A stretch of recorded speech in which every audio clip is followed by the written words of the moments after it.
시작. 인생을 어떻게 살 것인가.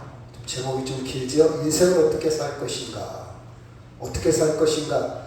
사람마다 다 살아가는 방법이 다르지요. 내가 항상 옳다고 할 수도 없고 남의 인생을 우리 함부로 말할 수도 없고 어떻게 사는 것이 잘 살아가는 길인가. 본문에 있는 말씀에 보면 지혜로운 자 이런 단어가 나오고요. 또 어리석은 자, 또 세월을 아끼라 이런 단어들이 눈에 들어옵니다. 제가 이렇게 문제를 한번 던져봤어요. 같이 한번 읽어볼까? 시작. 나는 지금 잘 살고 있는가? 이렇게 사는 것이 정말 잘 살고 있는 것인가? 한 번쯤 사람이라면 이런 질문을 던져보기도 하고 그 대답을 찾아보려고 하는 것도 중요한 줄 압니다. 같이 하면 시작. 이렇게 사는 것이 인생인가? 그렇죠? 이렇게 사는 것이 인생인가? 아침에 일어나서 금방 점심 되잖아요. 또 점심 먹고 또 금방 좀 있으면 저녁 되고 또 잠자고 또 아침 점심 저녁 또 이렇게 월화수 이렇게 일주일이 이렇게 빨리 가는가? 그렇죠? 이렇게 사는 것이 인생인가? 같이 한번 읽을까요? 시작. 내 삶은 무기력한가? 충만한 삶인가? 돈도 있고 건강도 있고 그렇죠? 시간도 있고 여유가 있는데 뭔가 하루가 무료해, 무기력해, 뭔가 그렇죠? 활력이 없어. 아니면 충만한 삶인가? 충만한 삶이라는 것은 활력이 넘치는 그렇죠? 아주 생기가 있는 역동적인 생동감 있는 삶인가? 이렇게 질문도 한번 해봅니다. 같이 한번 읽어볼까요? 시작. 어떻게 내 인생을 완성할 것인가? 그렇죠? 여러분 어떤 숙제를 완성하기도 하고 어떤 작품을 완성하기도 하고 우리 인생이 작품이라면 완성해야 할 거 아니에요. 하다가 말고 준비했다가 말고 시작했다가 말고 그냥 몇 번 덧칠했다가 말고 이럴 수는 없잖아요. 나만의 내 인생의 작품을 완성해야 될 거 아니에요. 그렇죠? 마무리를 잘해야 돼요. 사람은 태어날 때도 잘 태어나야 되겠지만 죽을 때도 잘 죽어야 되고 그 과정도 잘 살아야 돼요. 자, 어떻게 내 인생을 완성할 것인가? 이렇게 여러 질문을 한번 던져보고 본문 말씀에 들어가 보도록 하겠습니다. 자, 본문의 성경이 어느 성경이라고 했죠? 성경, 본문의 성경은 설사죠. 예배소서. 예배소서는 바울이 로마 감옥에서 예배소 교회에게 보낸 편지예요. 그래서 여러분 잘 아는 대로 아시아라고 써있죠. 아시아. 전번에 한번 봤으니까 두 번째 보니까 이제 더 들어올 거예요. 여러분 여러 번 보다 보면요 익숙해져요. 여러분 봐봐요. 제가 항상 학생들한테 그런 얘기를 합니다. 너희들이 핸드폰을 유어서 핸드폰을 아는 게 아니지 않냐. 핸드폰은 자주 보니까 그냥 저절로 나이가 먹을수록 우리 익숙해지는 거예요. 유으려고 하면 머리가 안 따라줘. 기억력이 안 따라줘요. 자주 보면 익숙해지면 내 것이 되는 거예요. 이런 지도나 지명도 처음에는 무슨 말인지 모르고 저 어디에 붙었어? 그게 무슨 말이야? 한번 들어가지고는 기억이 안 돼요. 자주 보다 보면 이해가 되고 이해가 되다 보면 이어지고 성경을 볼 때 확 닿습니다. 자, 아시아라고 써있는 데가 지금 터키, 투르키예입니다. 터키가 어디가 있는지 잘 모를 수도 있죠. 근데 그 지역에 예베소라는 지역이 있어요. 예베소스, 지금은 예베소스라고 합니다. 지금에 가보면 예배소 교회가 바로 거기에 있어요. 그러니까 바울이 아시아 지역에 소아시아 지역에 전도하러 가서 세운 교회가 예배소 교회예요. 그 이쪽 마게도니아는 지금 그리스 거기에 고린도 교회가 있고 아가야 교회가 있죠. 그래서 이 중간에 에게해입니다. 에게 바다 이름이 에게해.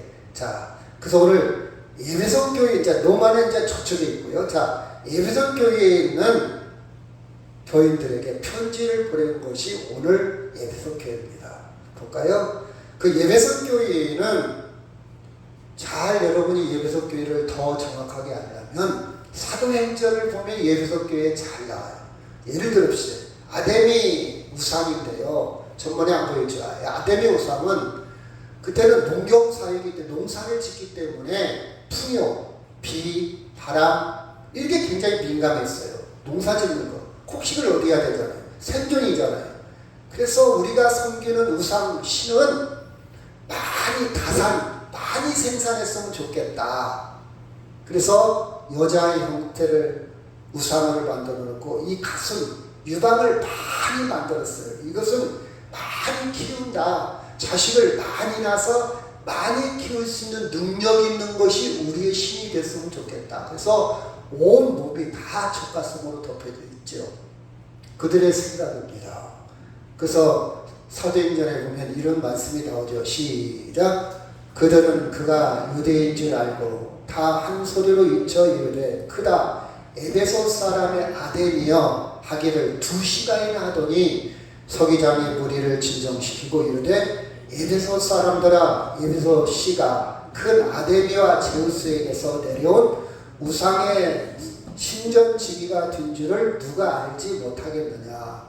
자, 바울이 이 터키, 투르키에 이 에베소 교회에서 가서 전도하고 복음을 전하니까 그 사람들이 막 놀랬어요.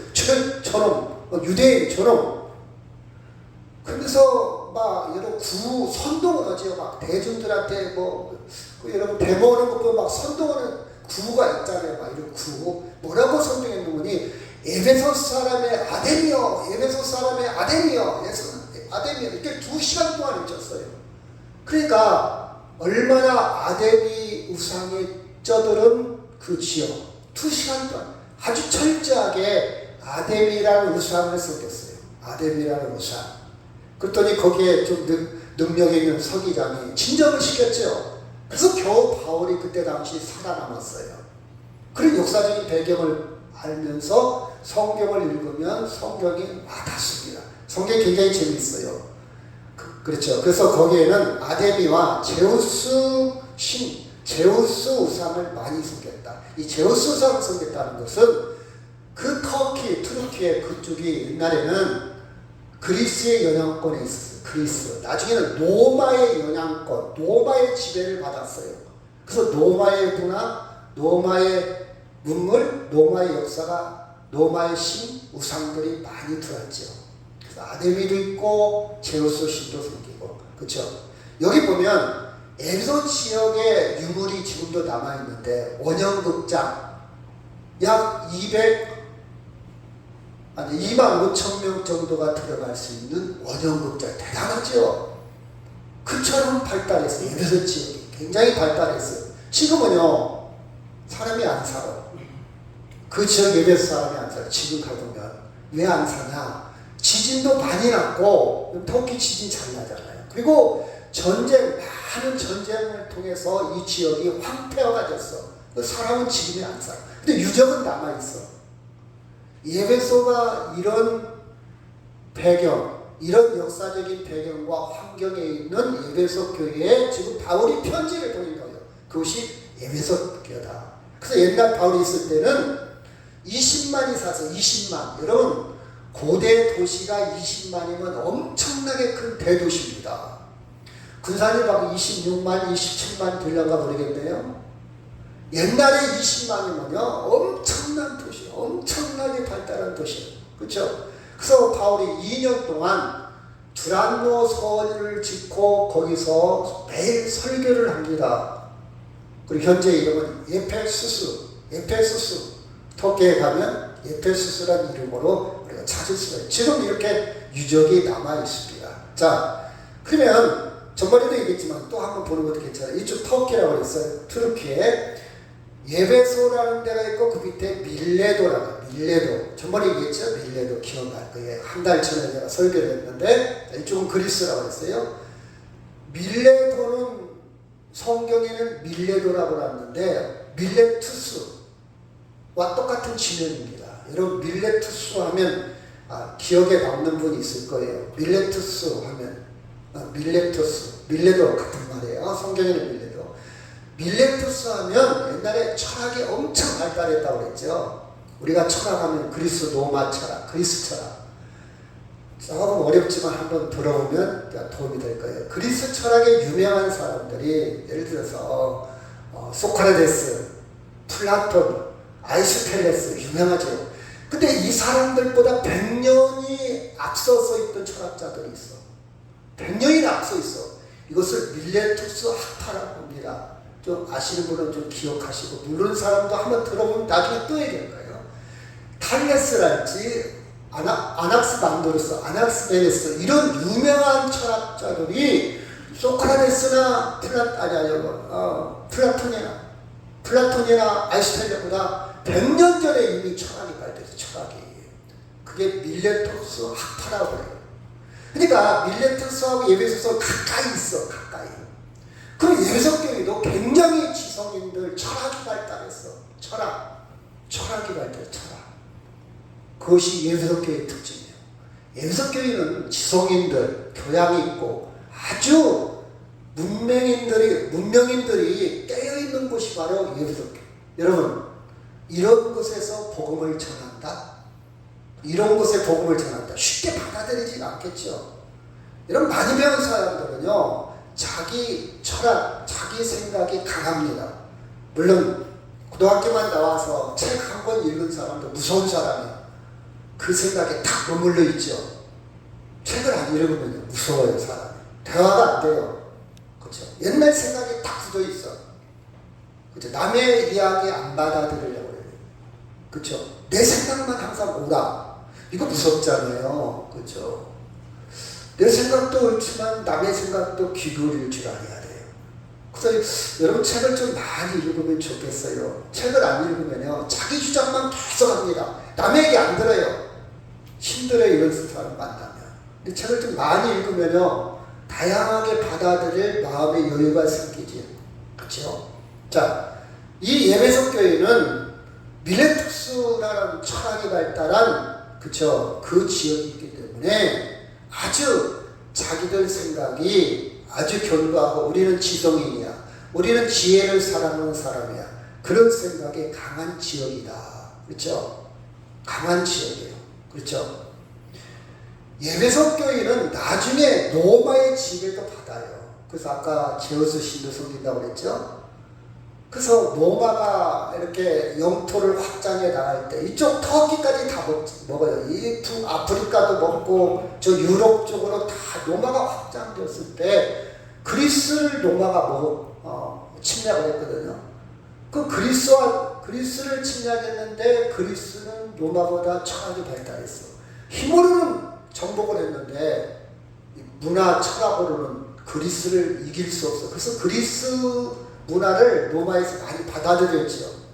그래서 어우러져가지고 그리스 로마 철학이라고 그래요. 이 그리스 로마 철학이 막 확장해 나갑니다.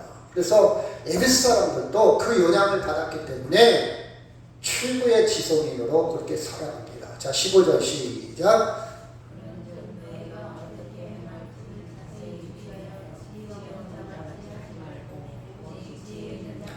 여러분, 제가 뭐더러 세계사 철학 얘기를 뭐더러 했을까요? 여기에 나와요. 여기 이 문장을 이해를 하려면 그 배경을 알아야 되기 때문에 제가 그 얘기를 강조한 거예요. 여기 보면 그런즉 너희가 어떻게 행할지를 자세히 주의하여 지혜 없는 자같이 하지 말고 오직 지혜 있는 자같이 하라면서. 이 지혜라는 단어 때문에 지혜. 아니, 우리는 지혜로운 사람인데, 우리는 최고의 지성인인데, 우리는 최고 많이 배운 사람들인데 지가 뭐간디 감히 우리한테 지혜 없는 자, 다른 말로 어리석은 자, 너 우리보다 똑똑해? 우리보다 많이 배웠어? 그쵸? 이런 반발을 가져올 수도 있어요. 그래서 바울은 그 예배석 교회에 지혜가 뭔지, 지혜의 본질이 뭔지, 지혜의 인자가 뭔지 이것을 분명하게 얘기합니다. 예배석 사람들은요, 나름대로 우리는 지혜 있는 사람이야. 나 세상 잘 살고 있어. 나처럼 똑똑한 사람이 있으면 나와보라고 그래요. 나 인생 성공했거든. 그쵸? 지가 감히 나한테 설교하려고 그래. 이런 반발도 있을 겁니다. 근데 바울은 지혜 없는 자와 어리석은 자 그러지 말고 지혜 있는 자 같이, 그쵸? 지혜 있는 자 같이 살아라, 이렇게 이야기를 하는. 지혜롭게 사는 게 뭘까? 잘 사는 게 뭘까? 바울이 말하는, 성경에서 말하는 지혜 있는 자는 뭘까? 우리는 여기서 답을 얻을 수가 있습니다. 여러분 보십시오. 독일의 젊은 철학자가 가브리엘이라는 사람이 있는데, 가파는 다 속임수다. 제가 엊그제 책을 읽다 보니까 이런 얘기예요. 가파는 다 속임수다, 이렇게 얘기합니다. 가파가 본건이 약자인데요, 구글이나 아마존이나 페이스북이나 애플, 이런 말을 좀 어려울 수도 있는데요, 이건 미국의 실리콘밸리에서 가장 잘 나가는 세계적인 최고의 IT, 최고의 기업들입니다. 이 네 기업은요, 엄청난 기업이에요. 막 첨단이에요, 첨단. 부 중에 부요. 아주 최고로 발달했어요. 그 첫 글자가 가파예요, 가파. 구글과 아마존과 페이스북과 애플. 이 기업들이 다 속임수를 쓰고 있다. 독일의 젊은 철학자가 그런 얘기를 합니다. 저는 그것을 듣고, 여러분, 저는 맞다고 생각해요. 뭔 얘기하는 거냐? 여러분 봐봐요.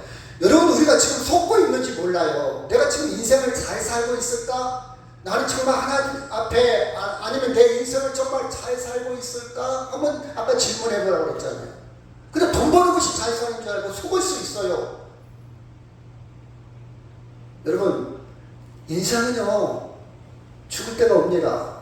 영원한 게 아니에요. 우리가 이 육체, 이 한 번 그 인생을 정말 효율적으로, 효과적으로 잘 살아야 되는데, 나는 그게 인생의 목표인 줄 알았어. 나는 그게 인생의 전부인 줄 알았어. 나는 그렇게 사는 것이 성공인 줄 알았어. 이렇게 살았다가 나중에 보니까 아니거든, 꽝이거든.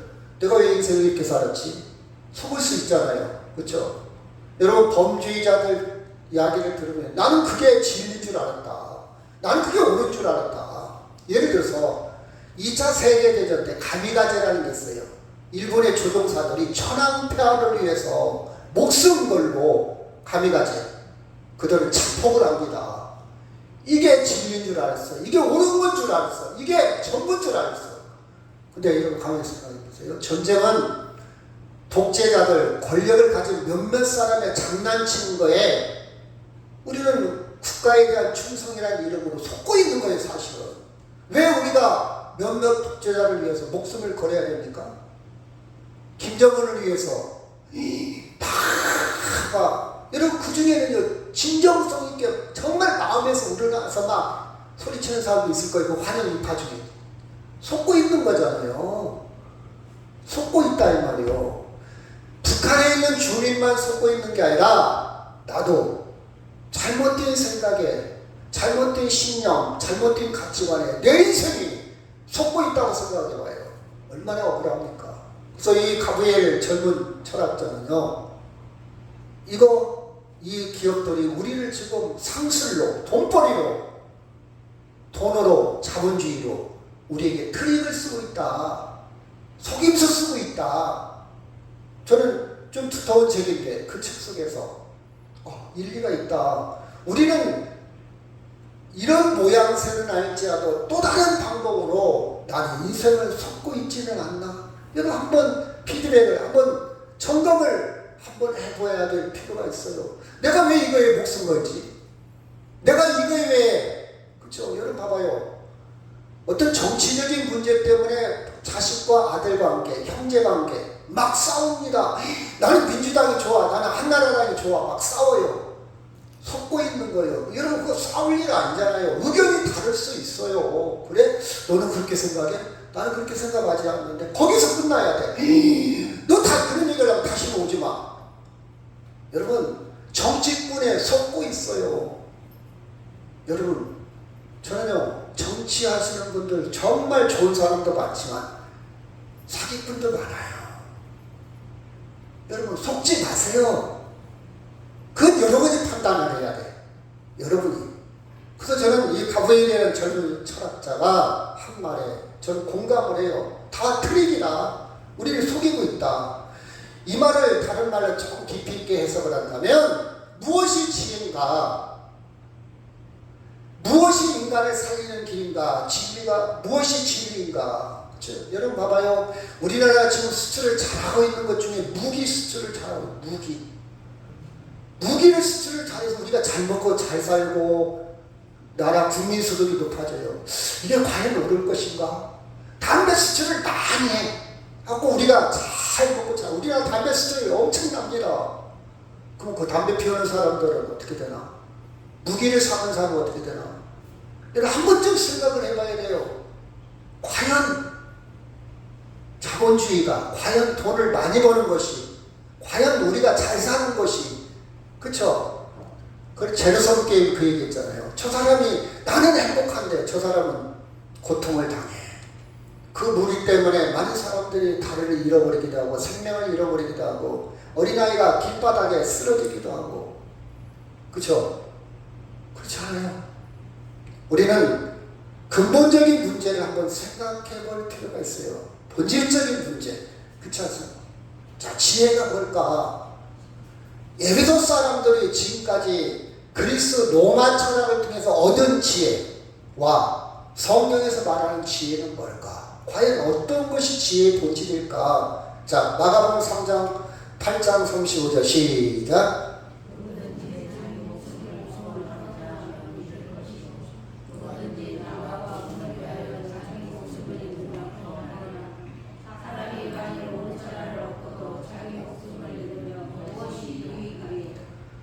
누구든지 자기 목숨을 구원하고자 하면 이룰 것이요. 이 말은 누구든지 자기 목숨을 완성할 수 없다 이 말이에요. 내가 노력해서, 내가 수행을 해서, 내가 공을 쌓아서, 내가 좋은 일에서 내 스스로 생명을 완성시키려고 하면 안 된다 그 뜻이에요. 그러나 누구든지 나와 복음을 위하여 자기 목숨을 잃으면 구원하리라. 이 말은 너는 영이고 예수님 쪽으로 100이라고 인정하면 널 구원받는다. 그러니까 목숨을 완성하는 것, 생명을 완성하는 것은 너에게 있는 게 아니라 사람에게 있는 게 아니라 나에게 있다 그 뜻이에요. 만일 온 천하를 얻고도 자기 목숨을 잃으면 무엇이 유익하냐? 온 천하를 가지고도 인간의 생명, 영원한 생명은 완성할 수 없다 이 말이에요. 이런 성경을 잘 봐요. 제가요, 봐봐요. 제가 시편을 읽으면서 제가 어렸을 때 성경을 좀 많이 읽었어요. 어렸을 때가 죄송합니다. 중학교 때. 고등학교 때 교회에서 설교를 하는데 뭐라는 거니? 새벽에 여러분을 도우십니다. 새벽을 깨웁니다. 그래서 뭐라고 설교하는 거니? 새벽 예배를 열심히 나와라. 새벽에 하나님이 도우신다. 그렇게 가르치더라고요. 그래서 저는 고등학교 때 새벽 예배를 열심히 다녔어요. 물론 카타르시스도 있죠. 하나님 앞에 다 고백하고 하루를 시작하고 평화가 있어요. 근데 그 새벽은 그 새벽이 아니더라고요. 새벽이라는 뜻이 뭔 뜻이니? 깊은 밤이 깊어져서 이제 밤의 끝이 뭡니까? 새벽이요. 인생이 계속 해결할 수 없고 절망과 낙심과 마지막 밤이 뭡니까? 죽으면 죽음은 새벽과 가까워요. 그 새벽, 죽음, 마지막 밤, 이제 아주 컴컴한 밤, 새벽, 그때에 하나님이 돕는다는 뜻이에요. 이해가요? 하나님이 구원한다는 뜻이요. 깊은 밤, 인간의 힘으로 구원할 수 없는 사망의 밤이 깊은 밤 다음에 그 새벽에, 그때 최종적으로 누가 내 생명을 완성한다고요? 예수님이 완성. 그 뜻이더라고요. 내가 그걸 깨닫고 나서 내 인생의 새벽, 그쵸? 그 새벽은 밤을 전제한 거예요. 밤의 마지막 순간이 새벽입니다. 깊은 밤, 그쵸? 초저녁이 아니에요 이제. 깊은 밤, 여러분 깊은 밤 올 겁니다. 깊은 밤 와요. 이게 죽음이잖아요. 그때가 새벽입니다. 그때 하나님이 나를 뭔다고요? 도우신다 이 말이에요. 새벽 예배 나오십시오. 이것보다 더 엄청난 은혜의 휘슬. 내 인생의 새벽에 누가 나를 도와줄까? 제가요, 어제 갑자기 아침에 일어났는데 이 가운데 손가락이 마디가 아파요. 이상하네. 뭐 힘을 쓴 일도 없고 다친 일도 없고 벌레 불 아파요. 근데 갔다 왔어요. 그냥 하루 지나고 저녁 때 되니까 너무 아파. 그래서 막 파스 토요일이라 병원으로 가고 파스 바르려고 막 찬물에 냉찜들고 근데 아파. 그 집에 있는 진통제를 하나 먹어봤어요. 그 와중에 우리 시사님한테 나 여기 너무 아파. 그랬더니 나 지금 시간 없어. 알았어요. 관심도 안 가져. 야, 나는 아픈데 너무 아픈데 말이라도 그래 아파? 어디 아파? 그래 어떻게 하지? 제가 원하는 건 그 말이에요. 그 말이에요. 고치라는 것도 아니에요. 나하고 같이 병원 가자는 것도 아니에요. 그냥 관심만 가져달라는 거예요. 근데 그 이후로 지금까지 그 손가락 어떻게 됐어? 지금 괜찮아? 한 번도 물어본 적이 없어요.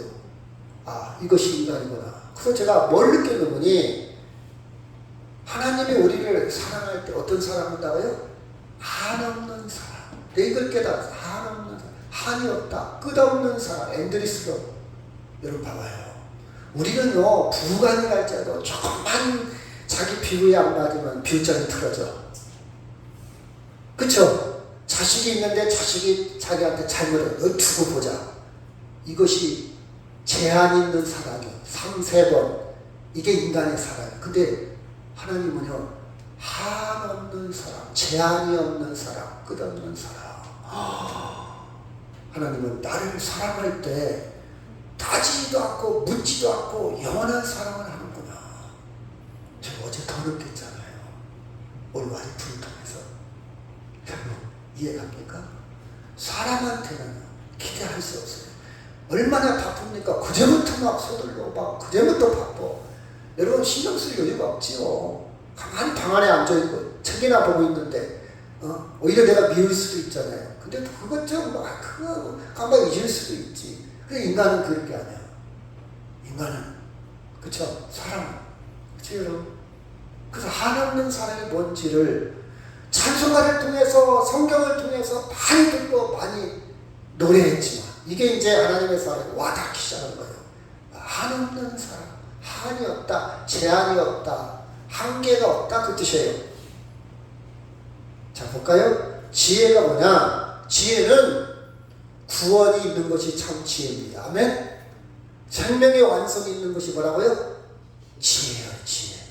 아무리 똑똑한 척해도 아무리 문명이 발달해도 생명의 완성, 구원이 없다면 지혜가 될 수 있다 없다? 없다. 그래서 트릭이다. 속임수다. 구글이, 페이스북이, 아마존이 아무리 발달해도 우리의 생명을 완성시킬 수 있다 없다? 없다. 근데 사람들은 그게 우상으로 그것만 쫓아가고 있다. 속지 마라 그래. 그 천하죠. 속지 마라. 속지 마라. 그것이 여러분을 좀 풍요롭게 하고 여러분의 삶을 윤택하게 해줄 수는 있겠지만 우리의 생명을 완성시킬 수 있다 없다? 없다. 그 뜻이 없다. 없다.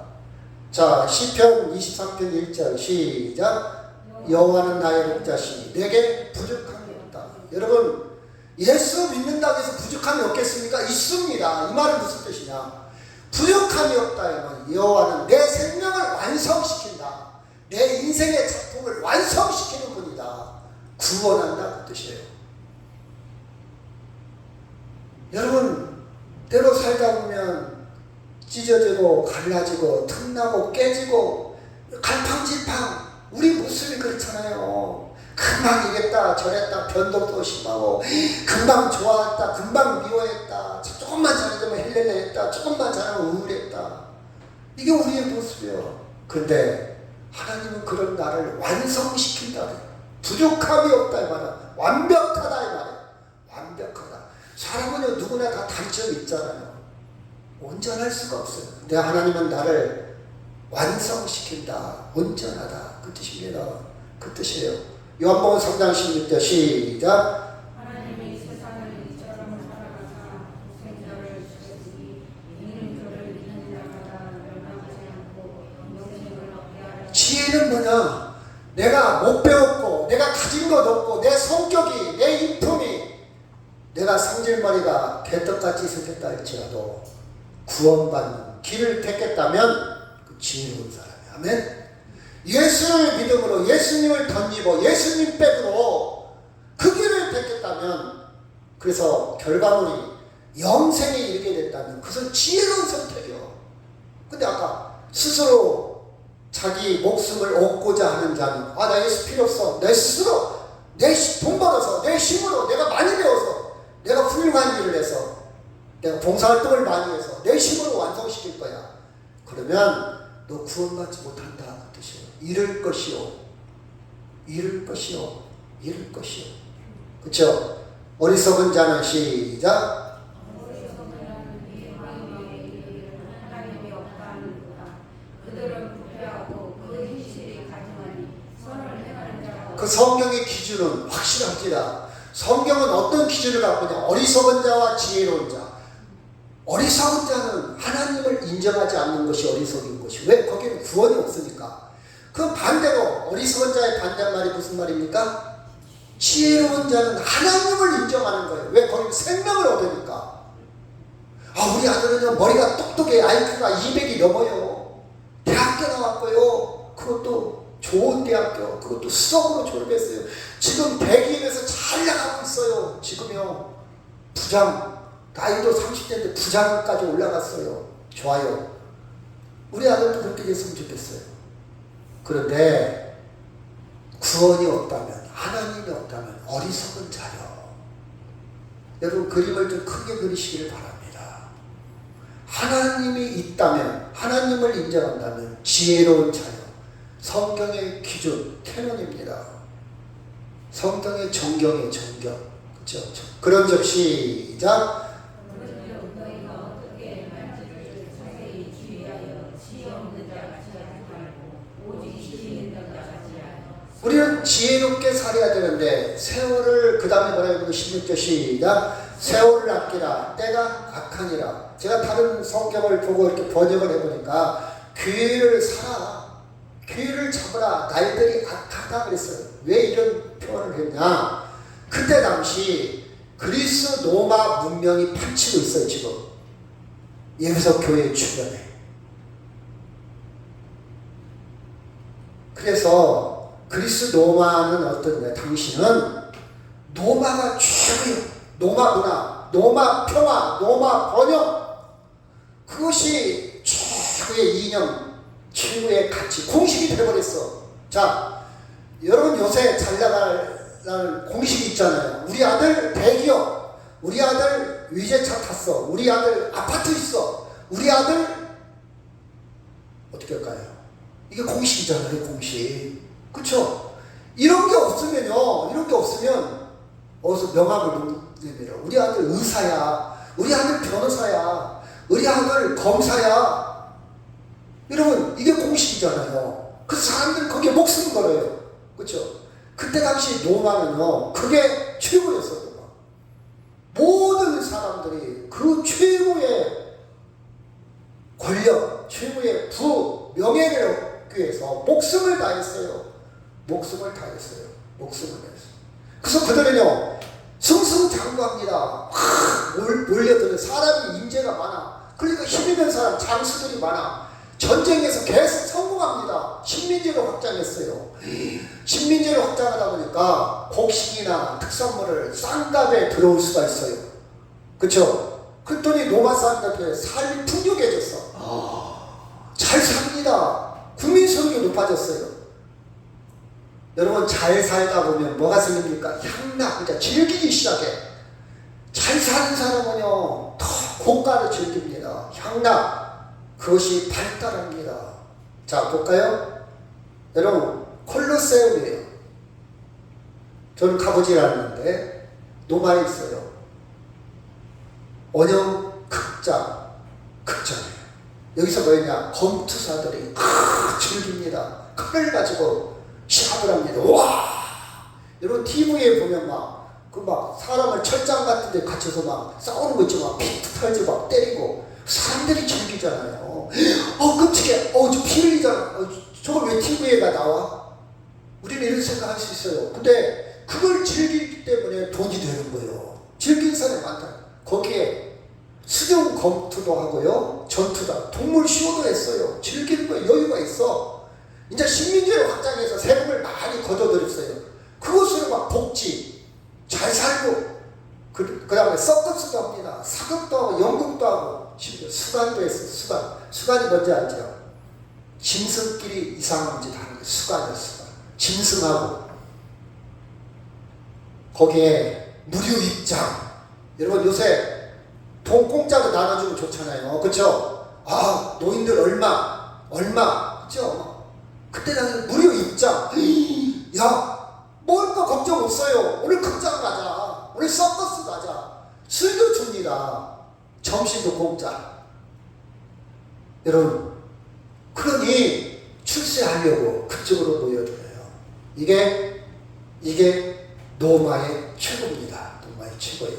그래서 여기 보면 이건 밖의 풍경이에요. 안의 풍경이에요. 엄청나게 번성했어요. 콜로세움이란 원형극장. 그렇죠? 여러분 뭔가 고상합니다. 우아합니다. 야, 너 성공했네. 그렇죠? 내가 어떤 분한테 들어와서 우리 동창인데, 야, 너 이거 일주일에 한 번이나 타냐? 어떻게 차를 맨날 세워놓고 너 2주에 한 번 타냐? 왜 이렇게 비싼 거 샀어? 아, 그래도 이 나이 먹었으니까 내가 살면 얼마나 살겠어? 괜찮지 않냐? 얼마 줬는데 8천만 원 줬대요. 그렇죠? 여러분 어디 가면요 사람들이 저거 탔는데 다른 매력이 있습니다. 고상합니다. 노마가요, 노마법이 굉장히 발달을 했어요. 건축, 예술, 음악, 문학, 군사력. 그 얼마나 발달했냐. 지금도 그 노마법, 그 노마의 모든 것들이 지금도 영향력을 끼칠 정도로 발달했어요. 매력이 있습니다. 나름 매력이 있어요. 그쵸? 사람들이 볼 때요, 부함직하고 먹음직하고요, 탐스럽습니다. 괜찮아요. 그런데 17절 시작. 그러므로 어리석은 자가 되지 말고 오직 주의 뜻이 무엇인가 이해하라, 분별하라. 그것 쫓아가지 말고 어리석은 자는 그것 쫓아간다. 왜? 거기에는 구원이 없다. 아무리 보암직하고 먹음직하고 탐스럽고 아무리 멋있게 보여도 거기는 구원이 없다. 구원이 없다. 하나님의 뜻이, 주의 뜻이 무엇인가 이해를 해라. 그래서 18절 시작. 술 취하지 말라. 이는 방탕한 것이니 오직 성령으로 충만함을 받으라. 여러분 술 취하지 말라 이 말은 알코올을 먹지 말라 그 뜻이 아닙니다. 물론 알코올을 먹으면 문제가 생기죠. 술이 지배를 하죠. 취하게 됩니다. 그렇죠? 그럼 이성이 마비됩니다. 그럼 어떻게 해요? 술값이 비싸잖아요. 그렇죠? 그럼 가정 불화도 생길 것이고 경제적으로도 힘들 것이고, 그렇죠? 그리고 술에 취하다 보면 절여 있다 보면 술 친구들과 문화가 있을 거예요. 방탕하게 되죠. 그리고 술에 의존하게 됩니다. 술 없으면 안 돼. 그러다 보니까 중독하죠. 간 경화, 간암으로 갑니다. 당뇨에도 심각해요. 분명히 얘기했어요. 당뇨 가족력이 있는 사람은 알코올 1도도 손도 대지 말라. 분명히 얘기했어요. 맥주가 4도예요. 4도. 4도. 여러분 당뇨하고 혈당 팍 올립니다. 제가 어머니 아버지가 당뇨가 있다고 그랬잖아요. 저는 술을 초등학교 때 먹고 끊었다고 그랬잖아요. 제 당 혈압 색소가 얼마인지 아십니까? 죄송합니다. 5.0이에요. 5.0. 7이 당뇨가 있고 6점 몇은 전 단계예요. 관리합니다. 관리하죠. 당뇨 오니까. 근데 내가 술을 먹는다? 네, 그래요. 당신은 술을 먹든 당뇨약을 먹든 둘 중에 하나만 먹어라. 당뇨약 먹으면서 술 먹으면 아무 소용없다. 그렇죠? 여러분 술 취하지 말라. 물론 물리적으로, 임상적으로, 병리적으로도 도움이 안 돼요. 물론 성경에 보면 건강을 위해서 포도주를 한두 잔 하라는 말은 있어요. 근데 그것은 정말 지혜로운 사람이지. 건강을 위해서. 옛날에 소독할 때 소주로 소독을 했어요. 탯줄 끊을 때 알코올 없잖아요. 엄마들이 소주로 소독하죠. 그리고 또 음식 요리할 때 소주를 사용하기도 합니다. 그런 거 말고 취하지 말라. 의존하죠. 의존적입니다. 그렇죠? 그러면 술 취하지 말라 이 말은 무슨 뜻이니? 세상에 취하지 말라. 노마에 취하지 말라. 세상 방법으로 취하지 말라. 이것으로 인생의 목표를 삼지 말라. 나는 자녀가 있으니까 나는 취미생활도 잘해. 나는 여행도 잘 다니고 봉사활동도 하고 할 일이 있어. 나는 또 시간 되면 도서관에 가서 의미 있는 일도 같이 있는 난 행복해. 여기까지만 한다면 그거 대단한 거예요. 여러분도 그렇게 살아요. 그 다음이 중요해. 그렇다 해서 영원히 자유롭냐? 아니에요. 무료합니다. 아, 나 재밌어. 나 행복해. 여기까지 갖고는 다는 아닙니다. 거기까지도 굉장히 중요해. 근데 그 다음에 해결이 돼야 돼. 영원히 자유로워야 돼. 영원. 여러분, 이런 걸 하기 위해서 정신없이 시간이 보내는지는 모르겠지만 영적인 사람은 왜 그러냐? 떡으로만 살 수가 없어요. 세상 것이 아무리 만족해도 하나님의 말씀이 있어야 진정한 평화가 있고 행복이 있지, 떡으로만 만족해갖고는 무료합니다. 내가 왜 살지? 이렇게 사는 게 인생이야. 나는 이렇게 살다 죽으면 끝인가? 해답을 못 찾으면요, 무료해집니다. 무료. 과연 영원히 풍요를 줄 수 없어요. 다시 한번 시작. 술 취하지 말라. 이는 방탕한 것이니 오직 성령으로 충만함을 받으라. 술 취하지 말고 그것은 너를 쾌락을 주고 향락을 주고 재미를 줄 수 있지만 거기는 구원이 없다. 성령으로 충만해라. 성령으로 취해라. 성령으로 충만이라는 말은 가득 차다. 가득 찰만 자입니다. 가득 차다. 하나님의 영으로 가득 차다. 어떻게 해야 되냐? 어떻게 해야 되냐? 여러분, 인생을 더 즐겁고 유쾌한 살면 되지. 이 정신없이 이 세상에 무슨 성령까지 필요하냐? 이렇게 생각할 수가 있어요. 목사님, 저는요, 정신이 없어요. 돈 벌어야 돼요, 지금. 좋아요. 근데 열심히 살다 나중에 결과에 새벽에 오면 허무해져요. 내가 왜 돈 벌었지? 뭐 때문에 이렇게 돈 벌었지? 이게 인생의 전부인가? 허무해집니다. 결국 우리는 영적인 부분은 돈으로 채워질 수 없다는 거예요. 성령으로 채워야 돼요. 예를 들어 봅시다. 제가 5시에 꼭 일을 합니다. 자, 기도이 끝나지요? 산책을 하죠. 많은 사람과 대화도 하고, 때로는 강의도 나가고, 때로는 도서관에 가서 시간 보내요. 얼마나 시원하고 좋다고요. 정말 좋아요, 도서관. 설교 준비도 합니다.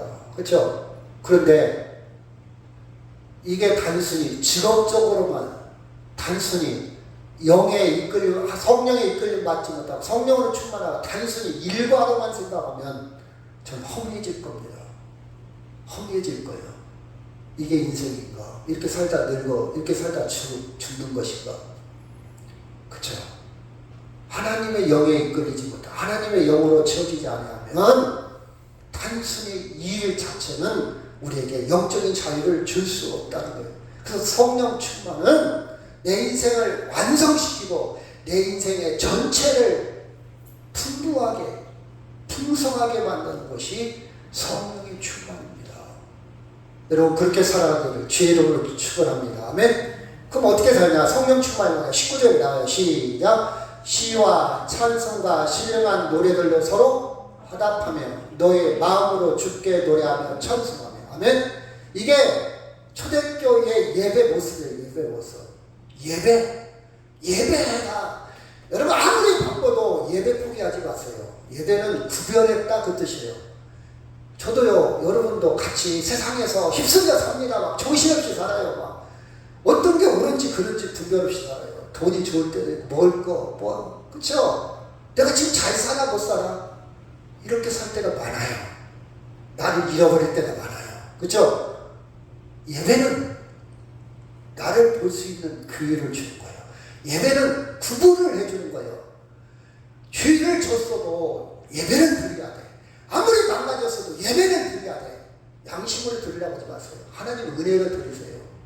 아주 나 같은 것이 가짜, 나 같은 것이 염치도 뻔뻔하지, 나 같은 무슨 가짜고 무슨 염치로 이걸로 따지지 마세요. 예배는 하나님의 은총에 그냥 끌려서 오는 거예요. 하나님 왔어요. 여러분 자녀가 아무리 망가졌어도 없어도 부모한테 오면 어떤 부모도 자식 거부할 부모 아무도 없어요. 잘났다. 그래. 망했어도 좋아. 네가 살아만 살아서 도랑 그것이면 돼. 네가 거지가 됐든 어떤 일 그래 잘났다. 인간도 그럴지인데 하나님은 한 없는 사람, 제한이 없어, 조건이 없어, 이유가 없어. 여러분 예배에 들어오시기를 바랍니다.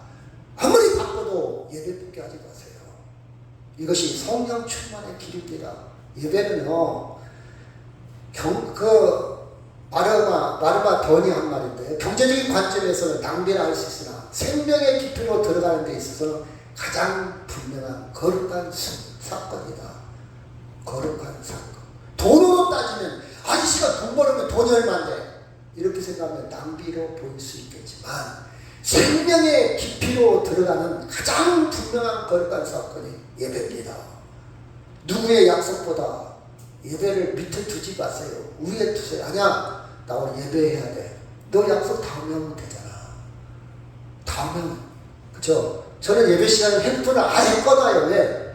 이 시간 저한테 전화할 사람 아무도 없고, 아무리 급해도 제가 사업가도 아니고 그 전화 안 받아서 손해받아 아무렇지도 않아요. 하나님 선택한 것이 더 행복해. 내가 아무리 손해를 본다 할지라도 응급 환자가 저한테 전화 못해서 죽을 일도 없고, 그쵸? 하나님께 맡기세요. 그쵸? 여러분, 사람은, 우리 영혼은 무엇과 관계하냐에 따라서 천박하고 유치할 수도 있고 거룩할 수도 있어요. 누구와 사느냐? 누구와 사느냐? 예를 들어 볼까요? 술과 가까이 하면요, 도박과 가까이 하고 음악과 미술과 드라마와 정치와 가까이 하는 사람은 맨날 그 생각이 머리에 충만해. 정치 막 맨 유튜브도 정치인 유튜브 보는 사람 머리에 맨날 그 생각이 가득 차 있어. 드라마만 계속 유튜브 보는 사람 머릿속에 드라마가 가득 차 있어. 무슨 누구와 가까이 무엇과 관계 깊냐에 따라서 그 영혼은 그것으로 충만해 있습니다. 여러분, 우리는 하나님과 가까이 하시기 바랍니다. 말씀과 기도로 거룩해지기를 바랍니다. 예배는요, 거룩한 하나님 앞에 쓰는 거예요. 대통령 앞에 쓸 정도가 아니요. 유명한 연예인 금메달 딴 사람 사인 받고 비교가 됩니까? 그거와 비교가 안 돼요. 사인 안 받아도 돼. 유명한 가수들 사진 안 찍어도 돼요. 하나님 앞에 쓰는 거예요. 그 하나님은 천지를 창조하셨고요. 지금도 고유한 능력으로 나를 다스리고 있어요. 나를 다스리고 있다고요. 오늘 예배 들어오기까지 내 마음과 생각과 건강을 다 인도하시는 여러분 보입니까? 보여요? 그렇죠? 똑같은 핸드폰이지만 핸드폰 만든 사람 제 핸드폰이 보여요. 근데 저는 안 보여. 전문가가 아니에요. 여러분, 하나님에 대해서 전문가가 되기를 바랍니다. 하나님에 대해서 전문가가 되면요, 오늘 여러분이 예배하기까지 하나님 인도하심이 보여. 이 전등을 만든 전문가는 아니라 이 전등이 보일 거예요. 그 저는 안 보여. 전문가가 아니라서. 그렇죠? 그리고 우리의 믿음을 보시고 용서를 구하는 우리의 믿음을 보시고 주님의 죄이 없다고 선포하시는 것이 보여. 그 생명의 깊이를 좀 누리야 할까요? 내가 일자 무식이고 배운 것은 없어도 세상 지식을 따르고 나는 전문가 할지라도 하나님에 대해서는 깊이 누리며 살 거 아니에요. 그럼 엄청난 파워가 생깁니다. 능력이 생깁니다. 한없는 사랑을, 그렇죠? 죄의 종에서 자유함을 절대 타자. 이 말은 나와 전혀 비교할 수 없는 그 엄청난 거룩한 것. 나와 같지 않아요. 나처럼 밴댕이 송할머니가 아니요. 변덕이 심한 데가 아니요. 하나님은 그런 분이 아니야. 죽은 자를 살리신 분의 생명의 깊이, 세계의 비밀이 하나님 안에 있습니다. 하나님 안에 있습니다. 그 하나님을 가까이 가고 가까이 느끼고 가까이 경험하면 성령으로 충만해집니다. 아멘. 하나님, 아니 목사님, 전요 예배를 수십 년 동안 드렸는데 그걸 못 느낍니다. 그러면 이렇게 진정성 있게 예배를 한번 드려봐요. 저 사람하고 나와 설사님 나와 수십 년 동안 같이 왔는데 설사님이 거짓말을 해. 약속을 안 지켜. 그러면 가까이 못 가요. 항상 거리를 두어요. 아, 저 사람 약속 안 지켜. 근데 저 사람은 배운 것도 없고 가진 것도 없고 가난한데 정말 진정성이 있어. 그러면요 도와주고 싶고 음식 있으면 나누고 싶고 진정성이 있으면 그런 거예요. 여러분 그렇잖아요. 인간관계가 오래된 것이 중요한 게 아니라 진정성이 중요해요. 진정. 하나님과 예배하기까지 좀 진정성 있게 나아가시기 바랍니다. 그러면요 가까워져. 생각나. 만나고 싶어. 근데 맨날 보면 머리 꼼수를 부리고 머리를 굴리고 거짓말이나 해쌌고 뻔한 거 다 남들은 다 알고 있는데 남들 모르는 줄 알고 자기만 모르지. 그러면 진정성이 없어요. 그러면 가까이 갈 수가 없어요. 진정성, 예배를 진정성 있게 다가가면요 변화가 됩니다. 변화가 돼요. 변화가 돼요. 같이 한번 읽을까요? 시작. 범사에 우리 주 예수 그리스도의 이름으로 항상 하나님 앞에 감사. 범사에 일상에 예배는요 일상과 연결이 됩니다. 일상. 감사가 어떻게 감사하냐? 십자가 부활이 있는 감사예요. 야, 너 그것이 감사라고 웃기고 있네. 너 그런 일 당하고도 감사가 나와? 그래, 예수의 이름으로 십자가 부활을 근거하니까 감사가 되는 거예요. 아멘. 그냥 세상 방식으로 감사가 아니지. 기분 더럽게 나쁘고 내가 오늘 재수 5분 덮고 내가 오늘 진짜 운이 없네. 이게 세상 방법이에요. 근데 우리는 왜 감사하냐? 그런 상황에서 예수 그리스도의 이름으로 십자가 부활이 있기 때문에 주여 감사합니다. 감사합니다. 임마누엘 아니 손가락 아파도 아는 체도 않는데 내가 죽을 때 우리 와이프가 나를 아는 체 하겠습니까? 아니 아는 체 하겠죠. 근데 아는 체도 소용없어. 아무리 울고불고 해도 소용없어. 내 죽을 때 나와 손잡고 갈 분이 누구라고요? 예수님이에요. 예수님. 그게 임마누엘이에요. 임마누엘.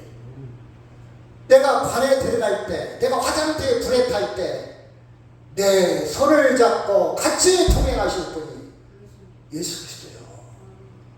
여러분 그런데도 예수님을 안 따른다? 예배를 소홀히 한다? 예배를 안 드린다? 딸 때문에? 아들 때문에? 어머니 때문에? 누구 때문에? 나 예배 포기한다? 아니에요. 저는 포기할 수 없어요.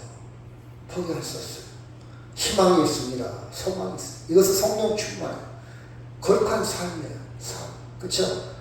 삶. 로마서 12장 1절 시작. 그러므로 형제들아 내가 하나님의 모든 자비하심으로 너희에게 권하니 너희 몸을 하나님이 거룩하시는 거룩한 산 제물로 드리라. 이는 너희가 드릴 영적 예배니라. 너희는 이 세대를 본받지 말고 오직 마음을 새롭게 함으로 변화를 받아 하나님의 선하시고 기뻐하시고 온전하신 뜻이 무엇인가 분별하도록 하라. 영적 예배, 산 제사, 죽은 그쵸? 힘없는 능력 없는 관념적인 추상적인 예배가 아니라 삶 가운데 일상생활과 예배는 상관관계가 깊어요. 내가 삶 속에서 하나님을 인정하고 사냐 안 사냐, 하나님을 인정하지 않으면요 우리 계속 사람들과 싸울 때가 욕이 나올 거예요. 욕이 나와요. 나는 어떤 분이 교회 다니는 우리 애들이 막 욕을 하더라고. 대통령이 욕을 해. 여러분 대통령이 잘못할 수도 있어요. 이 입은 하나님 주신 입이요. 내가 예수를 품고 있는데 욕이 나와? 욕은 저주이고 살인죄라고 했어요. 살인죄. 그건 아직도 하나님을 잘 몰라. 성경을 잘 몰라. 아직 기독교인이 아직 못된 거예요. 대통령을 위해서 기도하는 거예요. 우리는. 그가 잘못했으면. 그렇죠? 욕은 저주입니다. 생명을 저주하는 거예요. 근데 나하고 당이 안 맞으니까 내 마음에 안 드니까 그 교회 와서는 찬송을 하고 기도를 해. 그 입을 가지고 욕을 해. 한 우물에서 순물과 단물이 나올 수 없어요. 집에서 깨진 쪽밥은 어디 가나 다 물이 새. 그 사람이 그 사람이에요. 이사가도 그 사람이 그 사람이에요. 여기서 좋은 사람은 이사가도 좋은 사람이에요. 내 안에 성령이 충만한 사람은 감옥에 가서도 찬송합니다. 감옥에 가서도 간수당을 위해서 기도하는 거예요. 하나님 예수님이 그래서 예수님 안에는 욕이 안 나와서 자기를 막 칼로 찌르는 욕이 안 왜 속에 욕이 아예 없어. 욕이 없는데 어떻게 욕이 나와? 근데 내 속에 욕이 있기 때문에 욕이 나오는 거예요, 사실. 그래서 자기를 위해서 칼을 찌르는 사람을 총을 기도해서 하나님 저들이 몰라서 용서해 주세요. 스테반도 그랬고요. 이게 성령 충만해. 삶이야, 삶. 근데 갑자기 막 욕이 나와. 깜짝 놀라죠.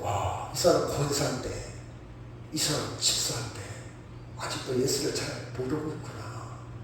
그쵸? 자, 21절 시작. 그리스도를 경외함으로 피차 복종하라. 그리스도의 중심으로 교회 공동체를 이뤄라. 섬겨라. 피차 서로 섬겨라. 이 땅이 힘들잖아요. 이 땅이 어렵잖아요. 이 땅이 불안전. 우리 교인들 저를 포함해서 다 부족하잖아요. 서로 섬겨라. 이게 교회 공동체예요. 완벽한 사람만 모이는 것이 교회가 아니에요. 그렇죠? 불안전하기 때문에 왜 우리가 부부가 삽니까? 완벽하게 사는 서로 도와주라고. 서로 도와주라고. 와이프가 부족한 거 남편이 부족한 거 와이프가 서로 도와주라고 부부가 있는 것이지. 그렇지 않아요? 교회 공동체예요. 여러분 말씀을 마치겠습니다. 자, 지혜로운 자가 누굴까? 어리석은 자는 누굴까? 우리는 세월을 어떻게 살아야 할까? 지금 나는 잘 살고 있는가? 이렇게 사는 것이 인생인가? 나는 무게탕하고 충만한 삶인가? 여러분 이제 정답을 여러분 나름대로 잘 정답을 얻어야 돼요. 세상을 쫓아가지 말고 하나님 쪽으로 방향을 돌려야 돼. 하나님 쪽으로 돌려면 어떻게 하냐? 예배. 그렇죠? 일상 가운데 예수의 이름으로 그리고 피차 복종함으로 서로 섬겨야 됩니다. 섬겨야 돼요. 여러분 그때 당시 예배소 교회는 지금도 똑같이 돈, 재미 21세기에 사는 지금도 똑같이 유혹하고 있어요. 여기 생명의 완성 없어요. 영혼의 차이 없습니다. 그렇죠? 여러분 영원한 세계 하나님의 나라 충만한 인생 생명의 완성은 임마누엘 주신 예수 안에서만이 가능합니다. 아멘. 분명하게 여러분 해답을 받고 사시기 바랍니다. 이 말씀하고 마치도록 하겠습니다. 시작. 그러므로 어리석은 자가 되지 말고 오직 주의 뜻이 무엇인가 이해하라. 술 취하지 말라. 이는 방탕한 것이니 오직 성령으로 충만함을 받으라. 아멘. 다 같이 기도하겠습니다.